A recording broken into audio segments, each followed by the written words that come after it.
ঢাকায় মঞ্চস্থ হলো বডি পাপেট থিয়েটার পরিবেশনা ইনভিজিবল স্টোরিজ। খ্যাতিমান ফরাসি পাপেটিয়ার লরি ক্যানাকের নির্দেশনায় শিল্পকলা একাডেমিতে শুক্র ও শনিবার অনুষ্ঠিত হলো এর 2টি শো। শেষ দিন দর্শকদের ব্যাপক সাড়া মেলে।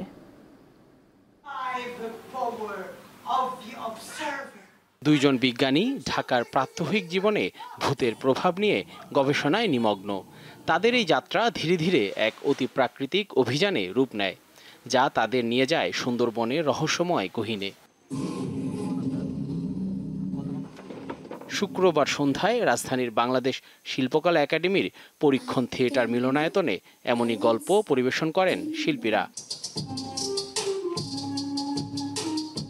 নানা ধর্ম ও লোককথা থেকে সংগৃহীত ভূতের গল্প ও অতি প্রাকৃতিক বিষয়বস্তুকে নাচ, গান আর পাপেট্রির মাধ্যমে উপস্থাপন করেন তারা, যা মুগ্ধ করে দর্শকদের। এটা অনেক ভালো ছিল, খুব ভালো এক্সপেরিয়েন্স। কোঅর্ডিনেশনগুলো খুব সুন্দর ছিল, মুভমেন্টগুলো অসাধারণ একটা পারফরমেন্স ছিল। আরো আগ্রহ জানাবো, আরো সবাইকে বলবো যে যেন এরকম থিয়েটার্স এবং স্টোরিজ আরো হোস্ট করে। ইনভিজিবল স্টোরিজের নির্দেশক নিজেও মঞ্চে অভিনয় করেন। তার সঙ্গে অনবদ্য পরিবেশনায় সবার মন জয় করেন বাংলাদেশের শিল্পী ফরহাদ আহমেদ।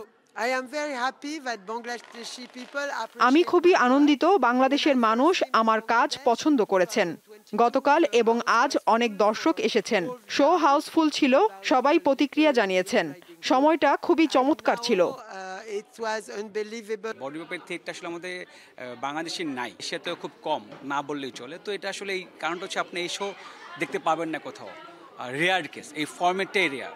বাংলাদেশ ফ্রান্স যৌথ উদ্যোগে নির্মিত প্রযোজনা এটি। ঢাকায় প্রদর্শনীর পর আগামী আগস্টে ইনভিজিবল স্টোরিজ ফ্রান্সের 7টি শহরে মঞ্চস্থ হতে যাচ্ছে।